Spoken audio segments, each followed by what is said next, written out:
देखिए स्क्यूनेस का क्या मतलब है? स्क्यूनेस का मतलब होता है लैक ऑफ सिमेट्री। जहाँ पर भी सिमेट्री कम हो जाएगी, ठीक है, वहीं पर स्क्यूनेस की बात आ जाएगी। ठीक, सिमेट्री से क्या मतलब है? जैसे कि नॉर्मल डिस्ट्रीब्यूशन होता है, उसमें क्या होता है, वो बेल शेप्ड होता है, ठीक है, इस तरह से होता है। तो अगर कहीं पर भी ये बेल शेप्ड नहीं हो रहा है, ठीक है, जैसे कि अगर उसकी राइट टेल ज़्यादा हो जाए या लेफ्ट टेल ज़्यादा हो जाए, ठीक, जैसे कि मैंने देखिए लिखा भी है, it is opposite to symmetry, symmetry का जस्ट अपोजिट होगा, ठीक है। उसके बाद जो स्क्यूनेस है, स्क्यूनेस दो तरह की होती है, एक होता है निगेटिवली स्क्यू डिस्ट्रीब्यूशन, दूसरा होता है पॉजिटिवली स्क्यू डिस्ट्रीब्यूशन।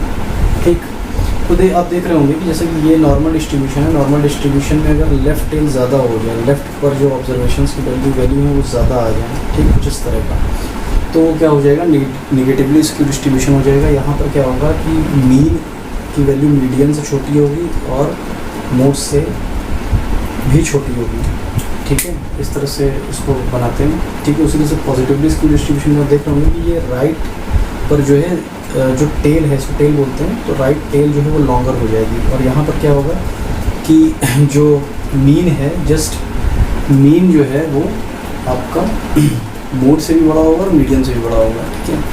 इसका यूज़ क्या है? यूज़ जो है ये है कि ये कर्व का नेचर बताता है, ठीक है, कि वो किस तरह का है, कि वो नॉर्मल है या पॉजिटिवली स्क्यूड या निगेटिवली स्क्यूड है। ठीक, दूसरी बात कि इससे ये भी पता लगता है कि नेचर और कंसंट्रेशन कैसा है, मीन वैल्यू के इधर उधर जो ऑब्जर्वेशन मिल रहे हैं उनका नेचर और कंसंट्रेशन कैसा है, ठीक है। एक चीज़ और जो बहुत इंपॉर्टेंट है, मेजर ऑफ स्क्यूनेस। स्क्यूनेस को मेज़र कर हम β1 से करते हैं। β1 का ये फार्मूला होता है μ3² ठीक है। इस तरह से कोफिशिएंट ऑफ स्क्यूनेस का फार्मूला होता है गामा1 जो है वो β1 का अंडर रूट लेकर के आता है, जिससे हमें प्लस माइनस में वैल्यू मिलती है, ठीक है। तो गामा1 का फार्मूला हम इसी का अंडर रूट लगा कर लिख सकते हैं, ठीक है। और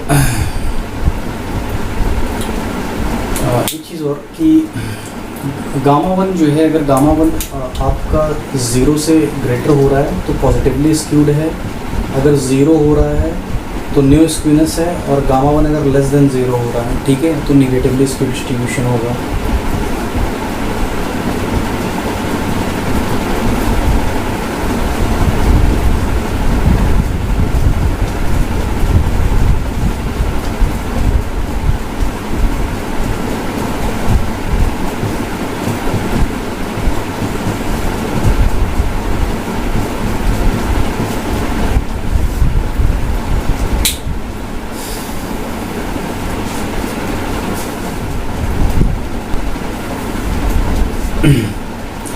देखिए कुर्तोसिस का मतलब क्या होता है कि ये मेज़र करता है degree of bigness of a distribution. इसका क्या मतलब है? जैसे किसी माउंटेन की हाइट को हम देखते हैं, तो जितनी ज़्यादा हाइट होगी, बिगनेस का मतलब वही है कि वो बिगनेस को कुर्तोसिस जो है वो मेज़र करता है, कितना ज़्यादा हाइट है, ठीक है। तो जो मेज़र ऑफ कुर्तोसिस है वो β2 से शो होता है। β2 का फार्मूला ये है, ठीक है। β2 अगर ग्रेटर देन 3 आता है तो लेप्टोकुर्तिक कर्व होता है, ठीक है। β2 अगर 0 के इक्वल आएगा तो मेसोकुर्तिक कर्व होगा, और β2 3 से लेसर आता है, 3 से छोटा आता है, ठीक है, तो प्लेटिकुर्तिक कर्व होता है। और एक कोफिशिएंट ऑफ कुर्तोसिस होता है, जिसे गामा2 से लिखते हैं। गामा2 क्या होता है? β2 - 3, ठीक है। इसे बड़ी आसानी से कर्व बना करके भी समझ सकते हैं, कि जैसे कि यहाँ पर देखिए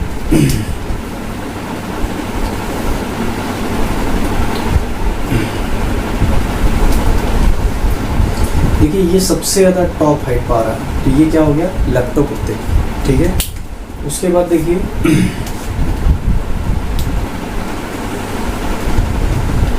ये क्या हो गया? मेसोकुर्तिक, ठीक। इसके बाद देखिए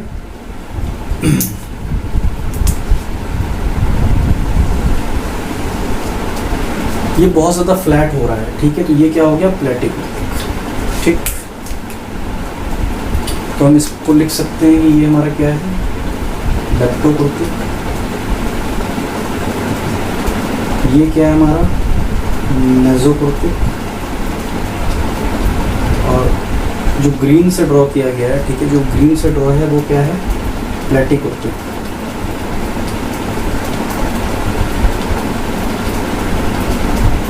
ठीक है, ये बहुत ही आसान था।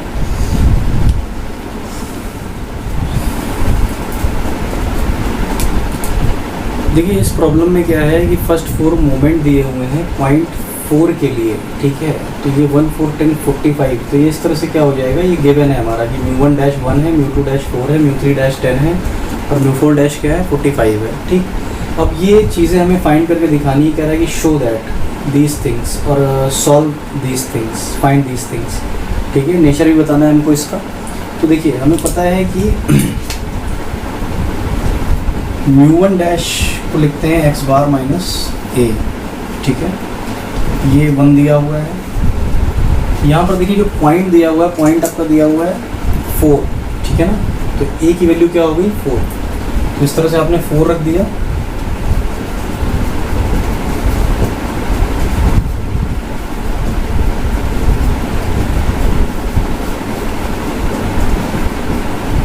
आपने देखा कि किस तरह से मीन जो है वो हमारा 5 आ गया, ठीक है। बहुत सिंपली हमने सॉल्व कर लिया। अब ये बात हमें पता है कि μ2 डैश का फॉर्मूला क्या होता है।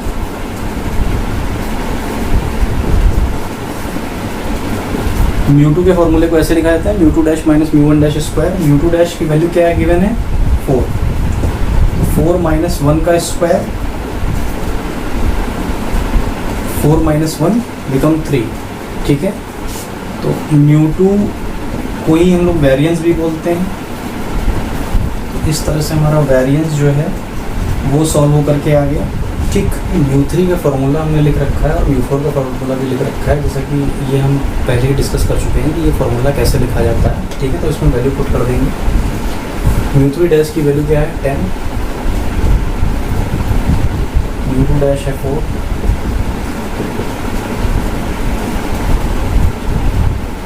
देख रहे हैं कि इसको सॉल्व करने पर 0 आ जा रहा है।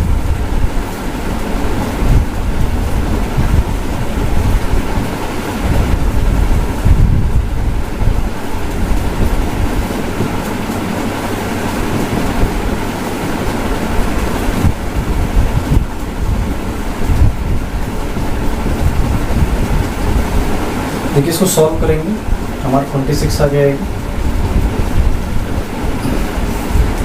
हमें शो करना था कि जो μ3 की वैल्यू है वो 0 आ रही है और μ4 की वैल्यू जो है वो 26 आएगी, ठीक है। हमने आसानी से ये शो कर दिया है, ठीक, सारी वैल्यू।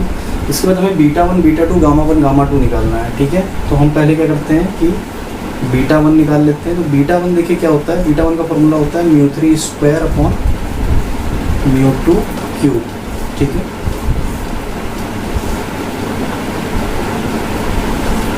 β1 का ये फार्मूला होता है, जैसे आप μ3 की वैल्यू यहाँ से 0 रखेंगे तो ये β1 0 हो जाएगा। γ1 क्या होता है, प्लस माइनस अंडर रूट β1, ठीक। तो क्योंकि β1 0 है, ठीक है, तो आप देख सकते हैं कि जब जैसे β1 को आप 0 रखेंगे γ1 भी क्या आ जाएगा 0 आ जाएगा। γ1 0 होने का मतलब है कि जो भी आपका डिस्ट्रीब्यूशन है there is no skewness, there is no skewness in the distribution.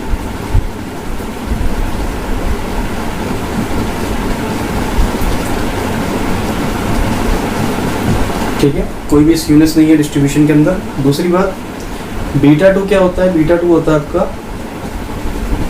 μ4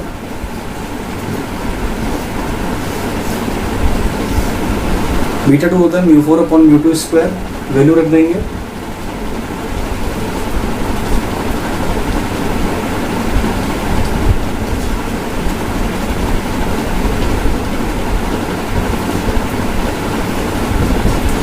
देखिए इसका वैल्यू क्या आ जाएगा, इसका वैल्यू आता है 2.89, ठीक है। ये वैल्यू 3 से लेस है, तो इसका मतलब क्या है, अब जानते हैं कि ये जब भी 3 से लेस होती है तो ये जो डिस्ट्रीब्यूशन होता है ये कैसा होता है, फ्लैटिक कुर्तिक होता है, ठीक। एक बात और, जो γ2 की वैल्यू होती है, γ2 की वैल्यू क्या होती है, β2 - 3, ठीक है।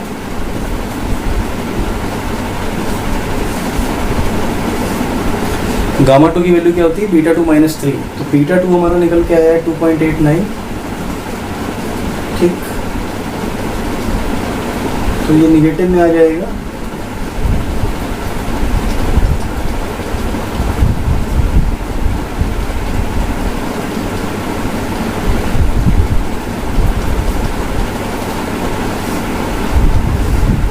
ये γ2 की वैल्यू हो जाएगी इस तरह से। तो ये हमारे आंसर हो गए सारे, ठीक।